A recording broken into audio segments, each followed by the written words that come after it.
How to make your own fabric DIY keychain. You can use the shapes on the worksheet as stencils or draw your own shape. If you're using the stencils on the worksheet, first cut out the paper shape along the dotted line, and if you're drawing your own shape, draw your shape onto your piece of fabric.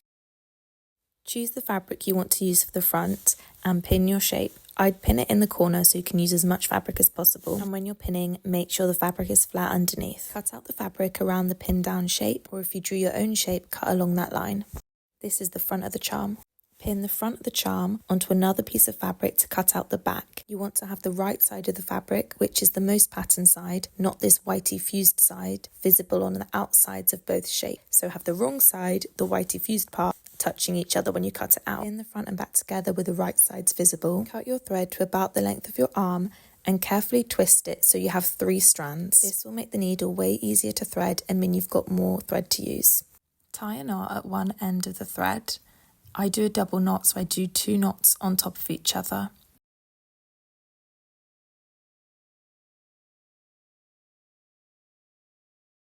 And thread the needle at the other end.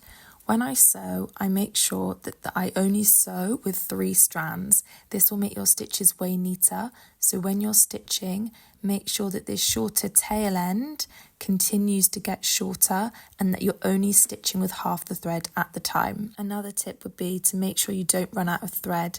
Once you've got about less than 10 centimeters less to the piece of fabric, tie a knot and rethread your needle to start again. We're going to do a blanket stitch round the edge of the shape. So for the first stitch, stitch into the fabric, and then we're looping around both edges and picking up the loop.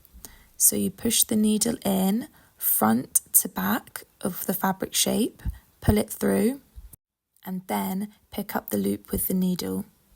So push it in front to back, pull the needle through, and then pick up that loop to create the top bit of the stitch.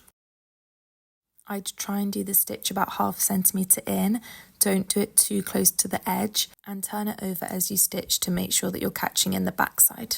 You also want to make sure that your stitches are reasonably close together so that all the stuffing is going to be really securely held in.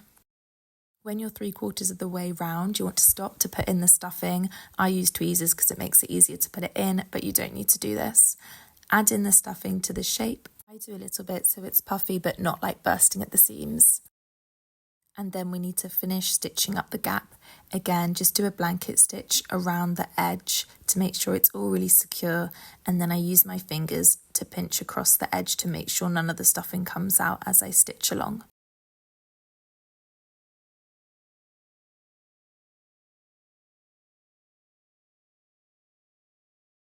When you've stitched all the way around the edge, we need to create the loop to go on the keychain.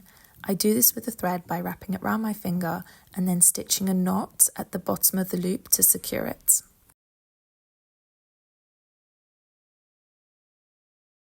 So I'm stitching a knot here on top of these loops to make sure they're really tight and secure.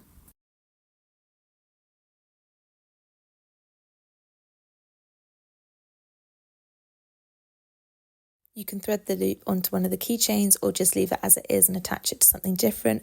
And she's finished. Well done for making your own bag charm.